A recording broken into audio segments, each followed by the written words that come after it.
in the Santa Muerte. Okay, got it. That's not all the followers believe to that degree, but I thought I'd start out with a little musical introduction here. I need to correct a little something that was in the email that was sent announcing this that some of you got. I have an incorrect date there on the date that the quesadilla seller, Doña Queta, put her figure of Santa Muerte out in the Tepito market. I gave you the date, I think, of November 1st, 2002. It's actually 31st of October, 2001 that she did that. That's an important date in this whole story because it was somehow from that date, which corresponds, by the way, to our Halloween, of course, in 2001, just 21 years ago, that this humble quesadilla seller in a slum neighborhood in Mexico put out her figure of Santa Muerte in front of her little stand to thank Saint Death for getting her son out of jail. And somehow that got caught on, and this whole new religion cult, if you want to call it, exploded into popular view and widespread public attention. It had existed before. I'll get into that in a minute. Some people like Chestnut, whose book I mentioned in the email you got, calculated the fastest growing religion in the Western Hemisphere. Now, I remember a few years ago, I was worried about the explosion of Mormonism, but this seems to have gotten even more of a threat. And at least they don't wear special underwear, the followers of Santa Muerte. Anyhow, it may very well be the fastest growing religion in the Western Hemisphere. And certainly the calculation is 10 million followers, at least predominantly in Mexico, but also in many other places. So who is she? Who is Santa Muerte? She is a female, very important, skeletal folk saint who personifies death. So she's a folk saint, not a canonical saint of the church, of course. And what are the origins here? This is much disputed. There's a kind of somewhat ill-informed school of thought that views her just as a pre-Columbian figure that's reemerged into public consciousness, that she's kind of the Aztec or pre-Aztec. I think the research by Perdigon, whose book I cite, conclusively demonstrates this is not the case. The figure that you see of the skeletal lady is taken from the Spanish figure La Parca. She is the Grim Reaper, depicted as a female who emerged in Spain during the Black Plague. And that's a kind of familiar image to us. That made its way into Mexico through the Spanish conquest. And into the colonial period, there was some informal revering of this skeletal, scythe-bearing Grim Reapress, but it was suppressed by the church for understandable reasons. And she certainly, there's no version of her as a saint recognized by the church. So this became, we don't know exactly how extensive, underground, going on into the post-colonial period, pockets of interest in followers, even in the 50s and 60s of the 20th century. But only in the 21st century, in our own century, did she kind of emerge from hiding, if you want to put it that way, from a kind of clandestine scattered worship into this big explosive phenomenon. Not so easy fully to explain this, but it's commonly dated from the date Halloween 2001, when Doña Queta, whom we'll see shortly, in my company, by the way, put out her famous statue of Saint Death. So that's what we know about the origins. The origins are not completely agreed on, but there was some version of her in colonial times. The figure itself, the iconography, is strictly from the Spanish figure La Parca, the Grim Reapress. She certainly represents what anthropologists call a syncretic phenomenon, where different elements of different religions are combined. There's a big element of Roman Catholicism in the Santa Muerte cult. A lot of the ritual, a lot of the prayers, some of which we may get into, are adaptations from Roman Catholic traditions, the novena and the 9-day prayer cycle, and many, many other things. There are other elements are taken from Santeria, which is the Cuban, Afro-Cuban cult that got transported from West Africa into Cuba and then to some extent into Central America and Mexico. There's elements of pre-Columbian elements also. I don't say there's none there, but some of that consciousness of the death goddess and so on. And also elements of what they call brujeria, or just traditional witchcraft in Mexico, have figured into the Santa Muerte cult. It has no central structure. It's not like a church in the sense that there's a bureaucracy and appointed priests and paid employees and established big cathedrals or churches, although there are temples, small informal ones, some of them not so small, as we'll see. But it's a kind of a amorphous movement with a wide following. They have in common, the one thing they all have that they have in common is this figure of the skeletal female Saint Death figure, who is either worshipped or used as an intercessor to get what people want. How do we explain her appeal? I'll try to get into that as we look at some more of these pictures. You know, what accounts for this explosion just in the last 20 years of interest and followership? And I've come up with 5 explanations. They may not satisfy you, but these I think are among them. First of all, she's a very familiar figure, and we're going to get into that more. She's considered not like the Virgin of Guadalupe, who is a distant figure, for example, a very important figure in Mexican culture. As you know, the Virgin of Guadalupe, people crawling on their knees to her shrine and so on. This is a familiar sight. But Saint Death is someone who springs out of the people, especially working class people and slum people. Let me give you some of her nicknames. You can never imagine anybody talking about any of the canonical saints by names like this. Certainly not the Virgin of Guadalupe. Some call her Mi Flaquita, which is the skinny lady. La Pelona, the bald lady. Of course, she's a skeleton, so she's bald, though she often has headdresses on. Saint Death, La Huesada, a common one, the bony lady. La Niña Blanca, my little white girl. La Madrina, the godmother. La Hermana Blanca, the white sister. Santísima Muerte, the most holy death. The pretty girl, La Niña Bonita. La Dama Poderosa, powerful lady.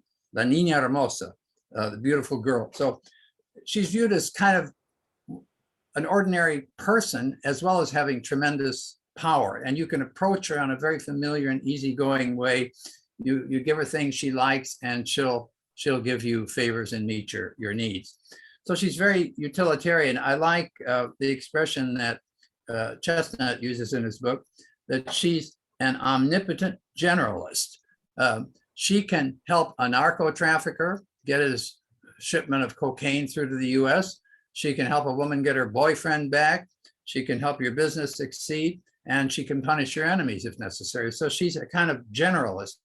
You don't go to the Virgin of Guadalupe to strike down somebody or cause them to be crippled or whatever, but in some cases you might very well ask Santa Muerte to do that. Also, she's a female. This is very important. Most of the saints, as you know, not all, but the majority male, but the church, the Roman Catholic Church, is entirely male dominated. And of course, Mexico is still a patriarchal macho culture predominantly, but this has emerged mainly from women, this movement. And it's interesting that the one who gave the launching, Doña Queta, is of course an ordinary, simple market woman. So she's a female figure. Her earliest appeal and strongest appeal was to women who were seeking to correct their philandering lovers or husbands through her intercession. She's also a very Mexican figure, although her cult has spread wide into the US and other parts and into Central America and elsewhere. And there is a counterpart in Argentina and Guatemala, but she's primarily a Mexican figure. So I think she's, again, familiar. She's kind of one of our girls for many Mexicans who follow her. A further reason for her ascent is a striking one, I think, and you can relate this to the economic conditions in Mexico, the extreme inequalities there, which are so visible to anybody that goes there. she is, as the figure of death, the great equalizer. And because even as the people in Spain were being reminded in the Middle Ages during the plague that La Parca, or the Grim Reapers, could strike anybody, the bishop and the peasant or anybody else, she is the equalizer. We all are subject to her rule. And some of them, many of her followers point out that even God has to bow before her because she had the power to kill his son because Jesus died. So Muerte, Santa Muerte, her power as they see it, was sufficient to kill the Son of God. And so you better respect her. And thus she corrects in some sense the gross injustices and inequality in Mexican society, if you want to choose to look at her that way. Also, the extreme violence Mike alluded to in Mexico, which is still on the rise at almost unbelievable level. A couple of days ago, 20 people were killed at a cockfight there. Maybe they deserved it for going to such a gross event, but that was a narco gang attack. And those experiences are very common. So as a response to inequality and violence, she's available. You can go to her for protection from narco violence, but the narco traffickers can also go to her to get protection from the police and from the DEA. So that's why I mean she's a multitasker and a generalist. So she responds to inequality, to violence. It's interesting that she has a very big following in prisons, but not just the prisoners seeking to be sprung or keeping little altars to her in the prison. She also has a very big following among prison guards. And it's interesting that Chestnut, who is married, the author of one of our books that I mentioned, Chestnut is married to a Mexican woman in Morelia, whose brother is a prison guard. And he has been an informant to Chestnut on the popularity of the Santa Muerte cult among the prison guards, because after all, they're exposed to a lot of danger and risk also. The connection with the narco movement, I'll get into more as we move along, but Mike correctly referred to her as a kind of saint invoked by the narco traffickers, but by no means exclusively by them. She has far more followers who are not in the narco traffic movement at all then, and probably more who are victims of it than are perpetrators of it, but she is that. There is a rival to her in one particular cartel. That's the figure of Jesus Malverde. We'll see him coming up. He's pretty much connected with the Sinaloa cartel along the Pacific there, south of Baja California. That was the Chapo Guzman cartel, still around. It's not as powerful as it used to be. But she is replacing Jesus Malverde in that area. Okay, so let's go back to 6 years ago when I left you with Santa Muerte and what I've seen since. This lady you're seeing before you, all see her picture there wearing the Frida Kahlo death shirt. Everybody see that? Uh-huh. Okay. Okay, this is 2017 in Merida. And I was in the Merida market and saw a Saint Death figure, Santa Muerte figure. As you often do in the market, a particular merchant has a big figure of Santa Muerte just by his stall with various items offered in reverence to her and offerings to her. But there was a sign by his stall saying, this was on October 31st, 2017, that there will be a procession in honor of Santa Muerte's, it's kind of her birthday. It corresponds to our Halloween, October 31st, in the streets of Merida at a certain location. So I went to that location, and that's where I met this lady. And you'll see, she is a merchant of Santa Muerte paraphernalia. There's an economic dimension to the cult because people who follow it buy a lot of stuff. And you see behind her these candles, see here, and of course figures of Santa Muerte herself in different colors, and incense and various other items. The shirt she's wearing is not a Santa Muerte shirt. It happened to be Days of the Dead, so she's wearing a Frida Kahlo shirt there. Let me go back here too. Pull this up. Next picture here.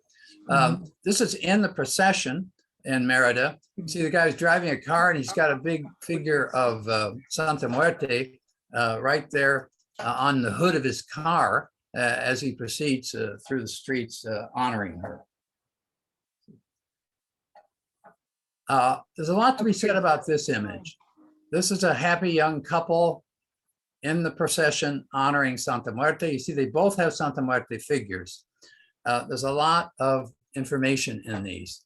Let me see if I can maybe zoom a bit. Oh, good. Let me see if I can go up there a bit. Okay, here they are. Okay, you see they're an innocent young couple. Both of them are followers of Santa Muerte. And I'll go back. Anyway, notice that his is entirely attired in black. The color matters a lot. It's very interesting how this is diffused because there's no central church, nobody to enforce all this, but very widely shared is an understanding of what each of several colors means in terms of Santa Muerte worship. Black is associated with, as you might guess, her darker side. This might mean that innocent as this little guy looks, he might very well be in the narco trade. And so he uses Santa Muerte to protect his involvement in criminal activity or narco activity. Notice her, if you notice her figure of Santa Muerte, do you see the color? Red. Red. Now, red is the color of keeping your man in line. And this is the figurine that actually probably has the widest following in Mexico, is the color red, of women who are seeking to control their philandering husbands or boyfriends. And I think you might find one of the prayers interesting. I have the text of one that's in Perdigon's book, and the other book I referred to. This is in Spanish, so I'll do a crude translation. This is called a cigar prayer. Now, the cigar figures into the Santa Muerte rituals where the priestesses, usually a woman, though it could be a man, will blow cigar smoke into the mouth of the image of Santa Muerte. And this is supposed to generate purification and communication with her power. And so this is a prayer by a lady, probably with a figure like that who has a red dress on, praying to the cigar. It says, "Oh, cigar, little cigar, I beg you in the name of death," meaning Santa Muerte. There's a sign that I want you to give me. Let the ashes fall from the cigar. And if you want to speak to me, you have to open your mouth and answer this prayer so that he, maybe this gentleman or another, so that he becomes humble, desperate, and humiliated and throws himself at my feet. Soul of the four winds, you who go throughout the entire world, I beg you to get this guy back in line by the seven spirits and the seven souls. That, by the way, comes from the Santeria. Change things so that he abandons his other loves and comes back to me with the power of death, of Saint Death. You who cross the whole world in the streets, in the hills, in the slums, if you find this guy's soul, don't let it go by, bring him back to me and throw him at my feet in humble devotion. So you get the idea. And so we're looking at a multi-purpose figure. This is the procession going through the streets. You see the great figure there in red again. That would represent probably to many of the women watching, the power of Santa Muerte to bring their wandering gentlemen back to their orbit. And then here you see her in white. For many followers, and probably predominantly female followers, Santa Muerte can also be a figure of purity, a kind of Virgin Mary figure in skeletal representation. Kind of the poor person's Virgin of Guadalupe. You know, she'll throw back a tequila or smoke a cigar and so on, but she's also pure. this is the huge sign that they carried through the streets.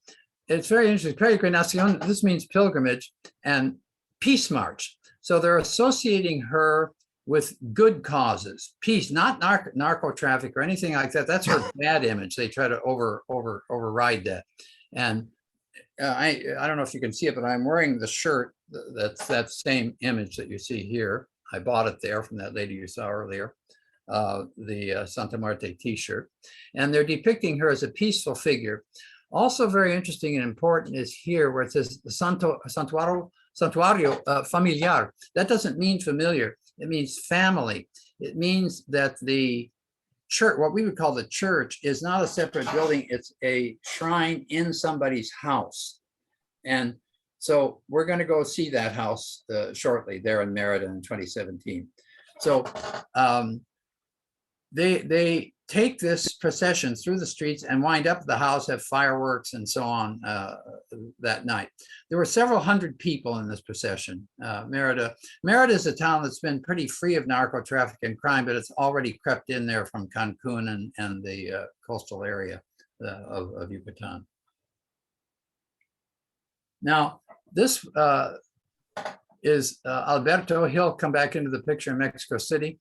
I had hired him to drive me to some of the Maya ruins in that area. And then I said, would you mind stopping at this house that had been mentioned in the parade the night before? So we see the church or shrine there, the Santuario Familiar. As I said, it's a family church. This is really where most of the worship services would be. So you see this nice lady and her daughter. This is her house, but this is also what we might call a Santa Muerte church. And you see different representations of Santa Muerte there in white, in red. I think there's a black one here. And there may be even a few others. Purple is usually for health. Anyway, she told me she's a very kind of wholesome. She said, got nothing to do with the narco traffic, this lady, I think. She's just a follower. She and her husband believe that the Saint Death has done wonders for the daughter in school. There you see her depicted in white. This is still in their house. And here a bit of black there, but the blue is more important there. That's more benign. The owl figure I'll get to later. So this is all in their house. Here's the little girl. She told me that Santa Muerte had raised her school grades very considerably. And so she's doing her homework and she attributes all her success in school to Santa Muerte. I like this depiction. Can you see the, you see, obviously, for many people, Santa Muerte can deliver the miracle of wealth. And wealth in Mexico means dollars, of course, and most of them from across the border. So many people go to pray to her before they go up to try to cross over, get into Gringolandia and make some money and send it back to the family and all. But quite a few depictions of Santa Muerte are covered with $100 bills or $50 bills, as you see here. Wow. This is still in her house, and you see all the votive candles. There's a huge business of these votive candles. You notice they're different colors, each color with a different significance. Note this one, by the way. This is the multicolored Santa Muerte. This is really full service because she can do all the different things. She can do health, she can do money, she can do purification, and a number of services can be performed by the same one by using the multiple colors, or at least that promotes it. Actually, I'm sorry these are in this order, but we're going to get around to everything eventually. We've now moved to the year 2019. Left the scene in Merida. I'm back in Mexico 2 years later, still pursuing my pathological.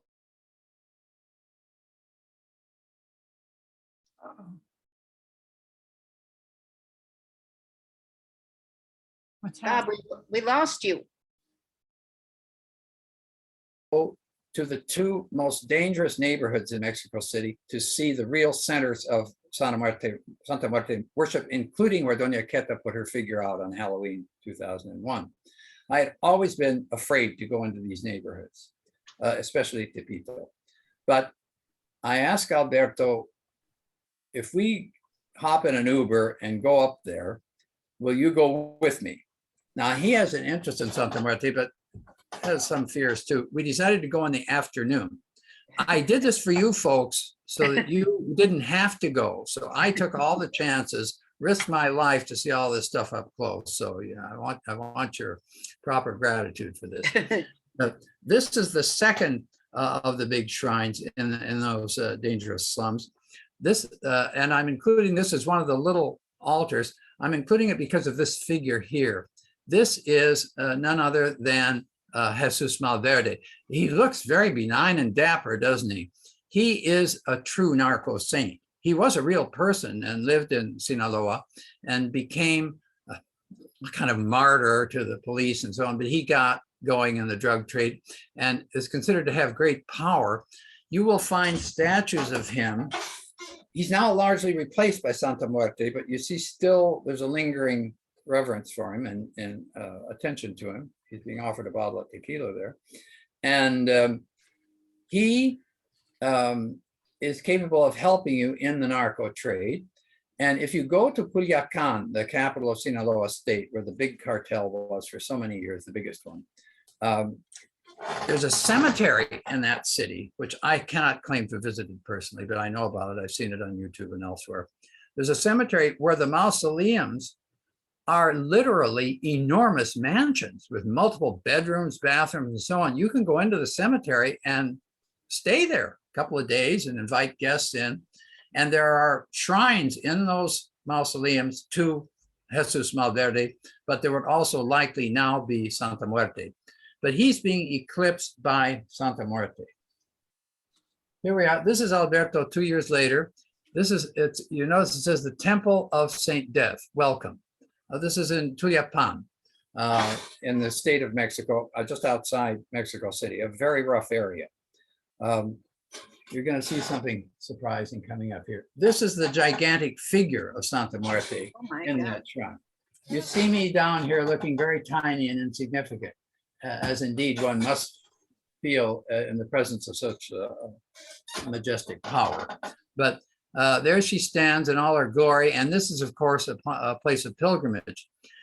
Incredibly, the woman who presides over it is also called Doña Queta, the same name as the one in the rival or earlier shrine that we're going to see in a minute in the slum of Tepito. Her son was murdered in narco violence, and she kind of took over this shrine. They still revere his memory, but mom took over. Here you see an offering, very high quality whiskey. Lee, you will appreciate this. And you don't give Santa Muerte anything but the best, because she doesn't like junk. You have to give her the freshest apples. Apples are a very common offering to her, but they have to be fresh. Apples are expensive in Mexico. And they usually come from Gringolandia.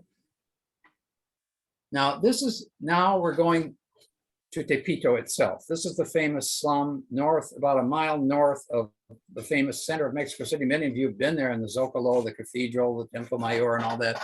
But you walk about a mile, mile and a half north, and you're into this infamous Tepito slum. Now, I can tell you the day before I went there, and I had arranged with Alberto to come by my hotel and we would go together.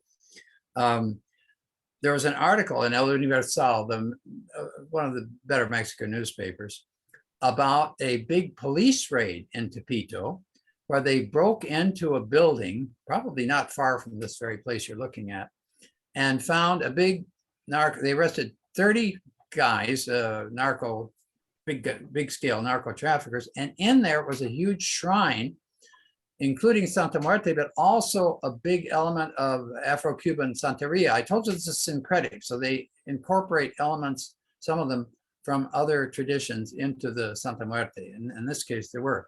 But the most sinister thing, and the one that almost got me to stop going this day, was the report that there were 43 skulls surrounding this altar that the police found. And that's the exact number of the students who went missing and were, of course, murdered in the famous Ayotzinapa atrocity a few years ago. That's still an ongoing issue in Mexico.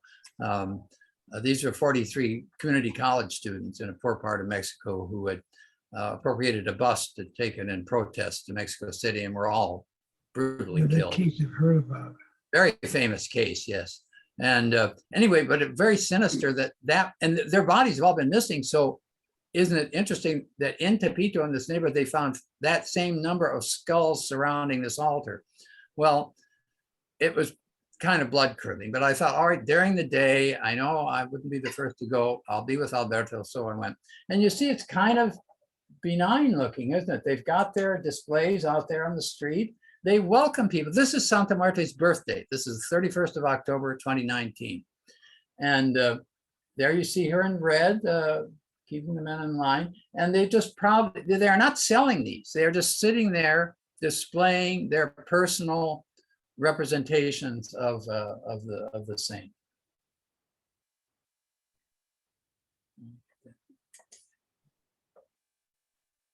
This is a lady with her. These are, each person is very proud of her or his representations. I want you to look at the one in the middle.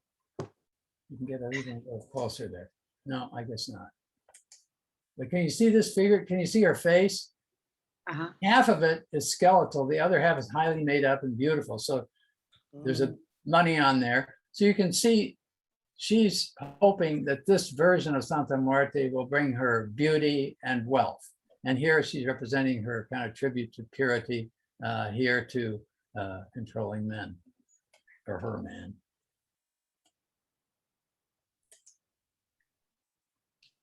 Some more people just, you see, when you get there, you feel, why did I feel so scared? These people are so friendly and they're so welcoming, but this is a notorious area. But they also protect you if you come there showing respect for their worship. Here you see a multicolored version of Santa Muerte. Now here I am. I'm very proud to have this photo. Alberto took it. It's not a great photo, but this is Doña Queta. She is, if there were a pope in the Santa Muerte church, she would be the pope. So I was so amazed that she was there and that she wanted to say hello. And the chief image, the most powerful image of Santa Muerte is here. We're going to see it. And so I had the chance to meet her. She is the very person, she's the quesadilla lady who put that image out Halloween 2001 and launched this into public consciousness in the Renaissance, the whole cult. Jesus. Here we are again. You see how friendly she is? I mean, I don't think I'll ever meet the Pope, but I met Doña Queta, so I'm not going to whine about it. This is the birthday cake for Santa Muerte. It's her birthday, a huge cake. There are actually several of them. And you see here, she remembers her husband, Ray, Doña Queta's husband. He was murdered in narco violence. She recognizes the violence in this neighborhood. And in fact, she sometimes, they have masses there for frequently in the street. And she advises people to go home before dark. And she uses very rough language. She says, get yourselves home before these fucking thieves get you in the streets here in this neighborhood. And her own husband was killed that way. So she uses very rough language, and people admire that. They call Santa Muerte sometimes La Cabrona, which could be translated as the ass kicker. I mean, she's a tough lady. This is the shrine of all shrines in there inside that glass. That's another one of her followers there. Here you see some people who have brought their little baby there to feel the emanations of the Holy of Holies. This is back, I'm sorry, that other shrine that we saw with the huge statue. Okay, now we go to 2021. So this is my third trip, still seeking more knowledge of Santa Muerte. Now this time we're in the streets of Mexico City. And again, not Tepito. This is the very central area. This is within 3 blocks of the Zocalo. here you see something Michael recognized. This is a representation of one of the codices, the Aztec or pre-Columbian codices that reflect the literature of the pre-colonial people.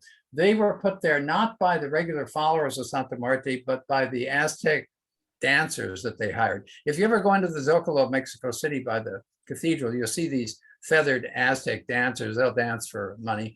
Well, to get some more attendance at this street mass, this is the faces here.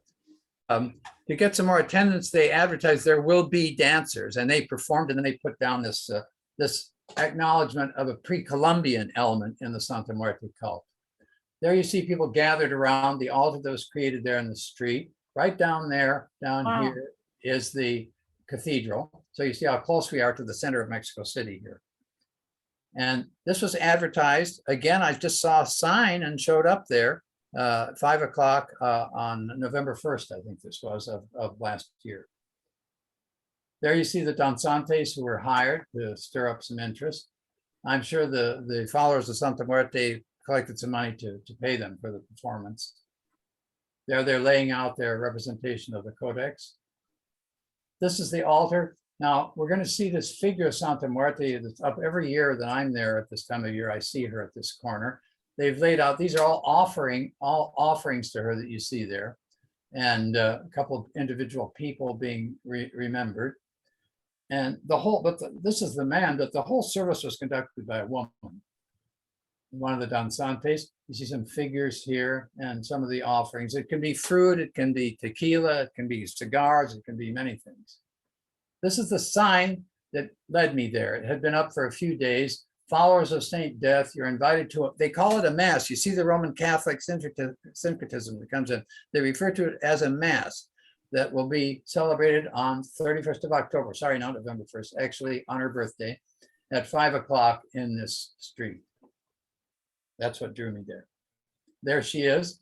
That's a corner where you always will see her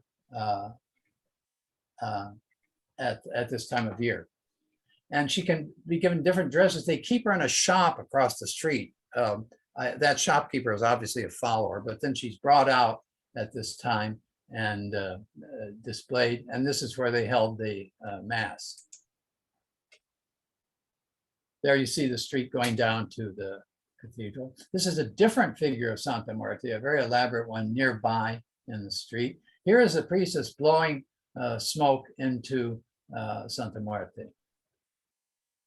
Now she's reciting prayers that have a Catholic base but are transformed into Santa Muerte prayers. This is a figure of Saint Jude. I'm including it because Saint Jude is a canonical saint. I'll take this opportunity to mention that the church, the Roman Catholic Church, has strongly condemned the Santa Muerte cult. In fact, the Pope, when he was in Mexico a few years ago, the previous Pope, no, I think it was this Pope, specifically denounced the Santa Muerte cult as a satanic heresy and linked to the narco traffic and evil influences. But that didn't do it much damage.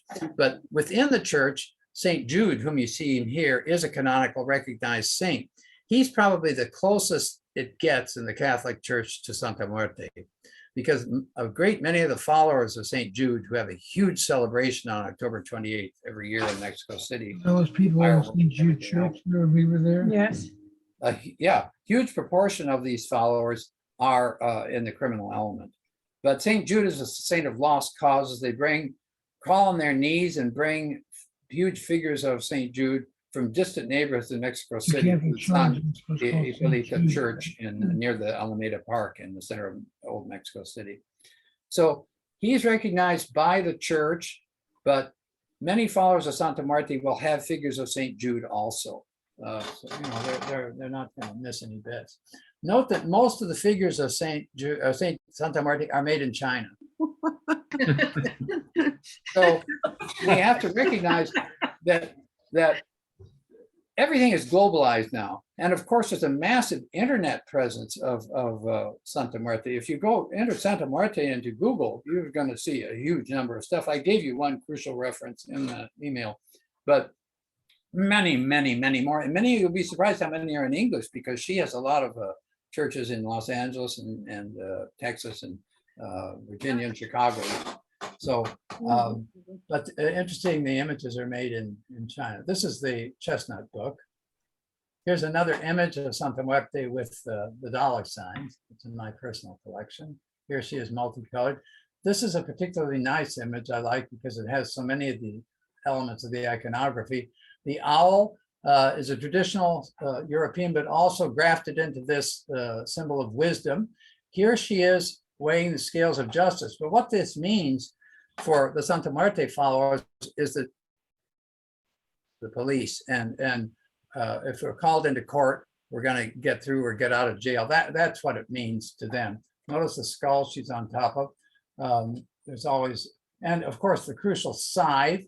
You can pray to her to cut your enemies down with a scythe. You could never do that to the Virgin of Guadalupe. And of course, she has the golden sash of wealth there. Foot on the globe, meaning she rules the world, and here her enemies buried beneath her. This is an interesting film made against the Santa Muerte cult by fundamentalist Protestants in Mexico. You know, the Roman Catholic Church has condemned her, but so have the Pentecostals. After all, this is a rival, isn't it? You know, 10 million followers are taking them away from us. So they depict this as a very evil cult, breaking up marriages and so on. This is one of the many magazines which advertise and provide prayers and stories to keep you going with. This has got to be Clarke's apartment. He also used sword tile. Pardon? That's his books. We can hear you. Yeah. That's all right. This was one of the reasons I did decide to go into Tepito. I found this article, a young American woman had gone in and sort of did what I did the previous year, and she survived. So I thought, all right, I'll go. This is the T-shirt at the back of the one I'm wearing, showing March for Peace, Santa Muerte International in Yucatan. Here are some incenses. I bought all these in Chicago, by the way. This is St. Jude, notice, and it says it will wipe out evil witchcraft if you burn this incense. Here is Santísima, the holiest Santa Muerte, with the owl and the globe and the scythe in the white purest version, but here she is in black. And here is, here's Malverde, and here's Santa Muerte, and up here is, I think, Satan, actually. Here I thought I'd include, just to finish off, the more, I don't know if we would call it the more innocent, the more traditional world of seeking miraculous interventions and help in your life. This is what they call an ex voto. Frida Kahlo had a huge collection of these. They are a wonderful part of traditional Mexican culture. These are little metal plates that local artisan individuals who've received favors from the Virgin of Guadalupe before Santa Muerte. And for some little miracle, I love this one because what it says is, this is a peasant woman. She says, I want to give thanks to the Virgin of Guadalupe because I realized that my ducks were being stolen and the thief was running away with them, but I got him to stop and I didn't lose a single duck. And she thanks the Virgin of Guadalupe for that. And she's just a simple peasant woman in Oaxaca in 1966. But that world is kind of gone now. And now we're into the world of the internet-based and Chinese-made figurines of Santa Muerte with her 10 million followers. And I'll stop and leave us open to questions and comments. Bob, that was just a terrific Yes. presentation. Very interesting. Studies. And I want to tell everybody that when Bob says it's dangerous to go into Tepito, he could easily have been robbed and killed as a gringo with presumably good money by going into that neighborhood. Well, I was with my friend Alberto, which I would not have gone alone. But he was a little scared too, actually. He's a little more middle class. But by the way, Alberto, I can tell you, took me to a bruja, to a witch curandera, a witch curing lady that his mother frequents in his poor colony or slum where he lives in Mexico City. Not exactly a slum. Anyway, I did go there and got the treatment from her. but I told her it was just for my brother because she was taking so long with him and scattering water on him and everything. And so this curandera gave me a recipe to cure my brother's leg condition, which is a bunch of herbs and so on. But she invoked Jesus and all the rest. It's all syncretic. But Alberto is a good friend, and so I've been in his neighborhood. I've met his family, and then I went with him into Tepito and to the other to Yapam, the great statue center. I would recommend that nobody on this list visit that neighborhood. We don't need you. We don't need That's you. why I did it, so you don't have to. I told Okay, you. Jerry. We don't need you at a memorial service here for the Friends of Harold Washington College, for sure. So any further questions or comments, I would attempt to answer them if you have them. Tom has his hand up. Tom Higgins has his hand up. Please go ahead. I can't see all your images, so just go ahead. Can you hear me, Bob? Yes, I do hear you. Um, Glad you're here, Tom. Thank you. yeah, this is really fascinating, really great. You know, Well, so are your lectures. They're so fantastic. well, Go ahead. yours have better pictures. Well, I don't use an electron microscope. Go ahead. Well, so I'm wondering to what extent the emergence of something like Santa Muerte is a symbol of cultural hopelessness. I think it is. I think it's a response to this is. I can tell you that Perdigon, the anthropologist who wrote one, it hasn't been translated. I mentioned that book in the email. She interviewed 500 people for that book, followers, and they are mostly people who are in desperate situations, and they are mostly women. Not when I say mostly, I mean just predominantly. A lot of men are involved with Santa Muerte too, but I think there are wealthy people who have Santa Muerte shrines in their houses. There are certainly billionaire drug lords who do, but the majority of her followers are living on the margins economically, are having terrible problems getting health treatment, getting medical treatment, getting enough money to get by, avoiding violence, which is an increasing problem even in Mexico City more than before. So yeah, these are people who are seeking, and the old church and the old ways of trying to get peace and serenity in life aren't working for them. So they've turned to somebody who they view as a very practical answer. She will deliver the goods. If you give the proper offerings, say the proper prayers, then word of mouth confirms to them that she will deliver these miracles and she will get you out of this. Whether it happens or not, it's like a placebo. It probably is an opiate of the masses, but I believe your question is well founded, that it can be viewed as a response to economic and social desperation to a significant degree. Yeah, and so my follow-up, sorry, Jackie, I had a two-parter.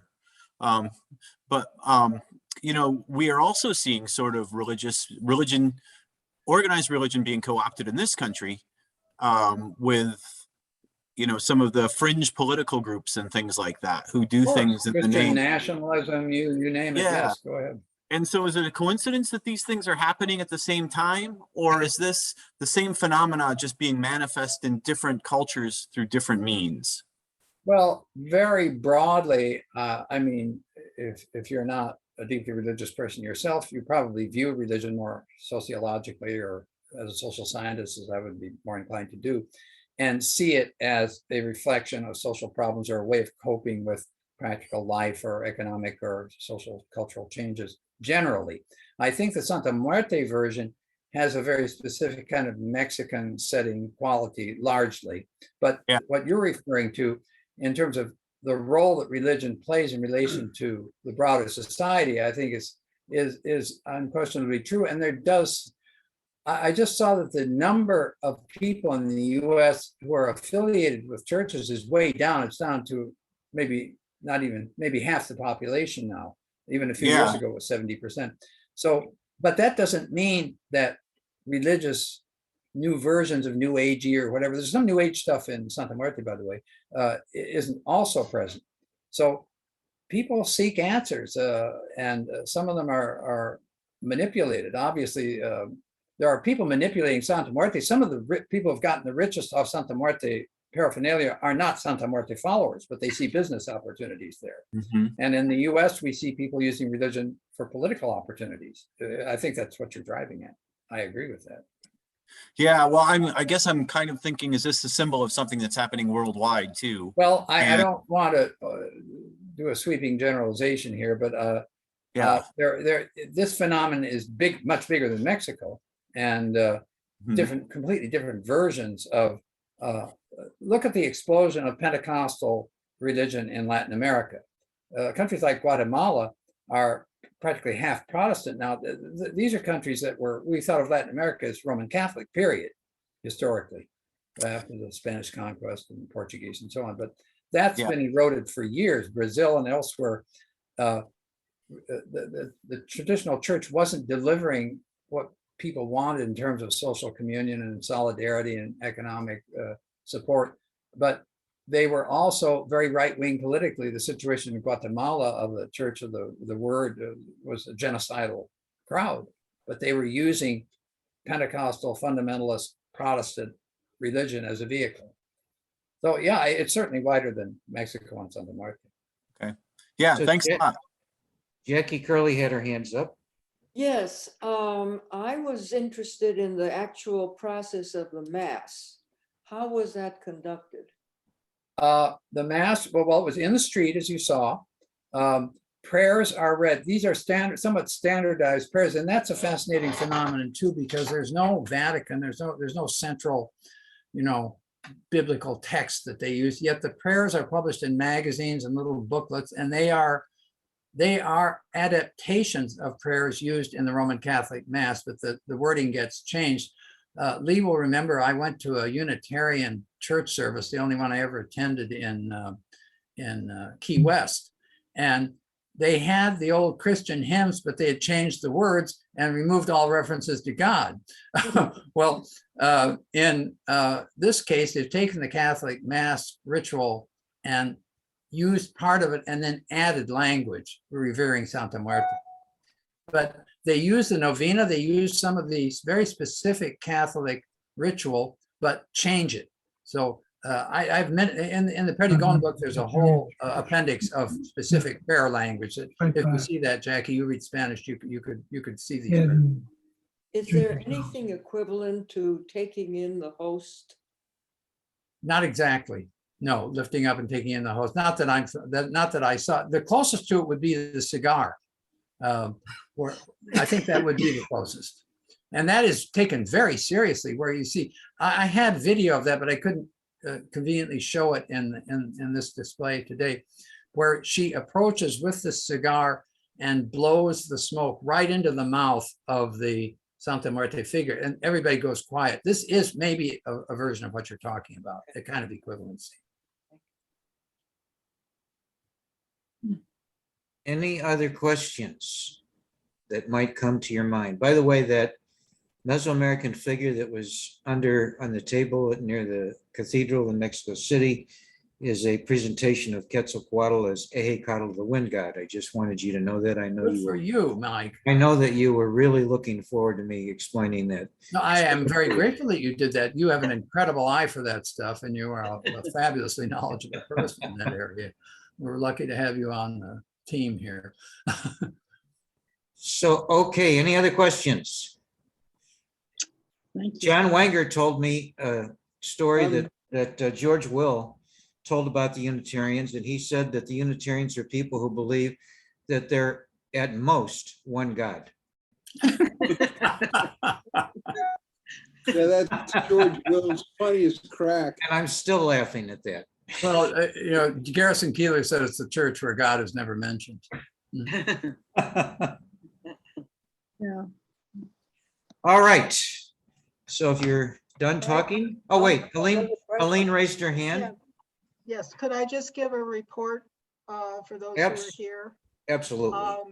The grand committee to pick the graduation award members met yesterday. A couple of those people are on this. Eileen, I'm not sure who else.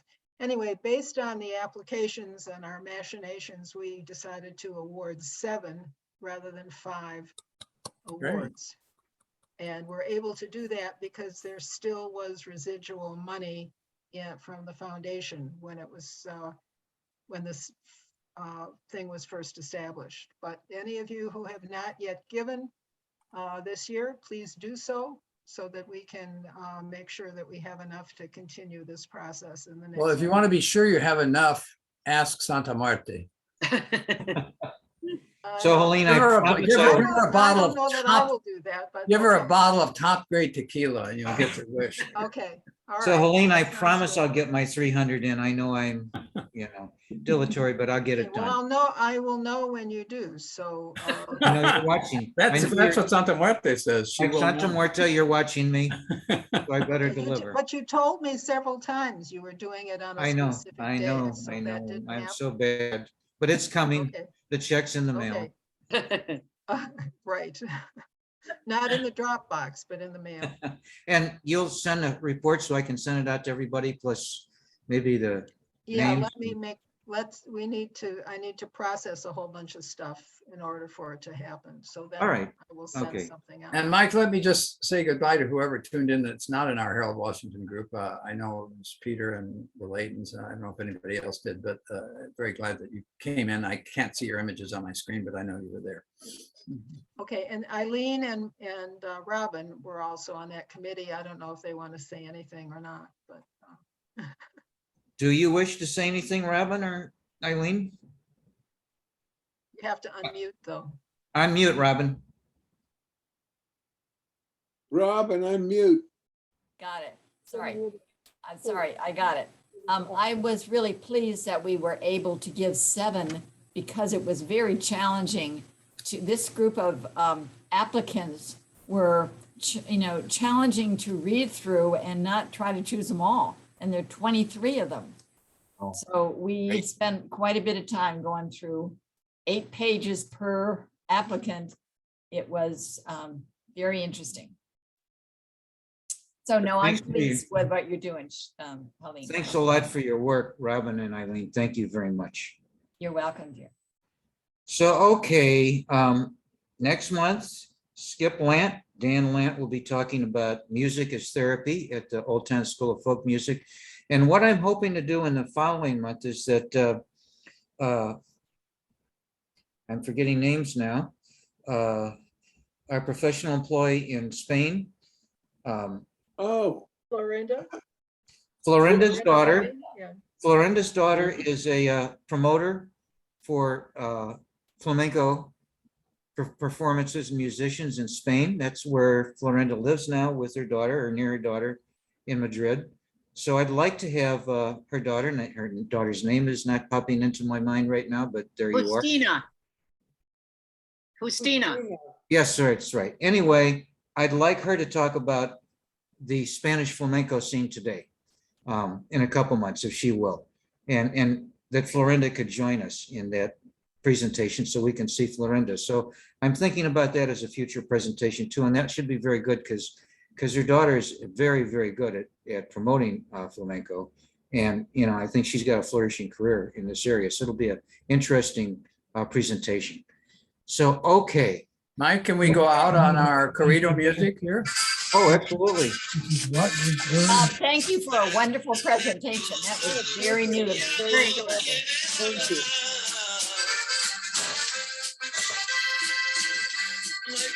bye, everybody.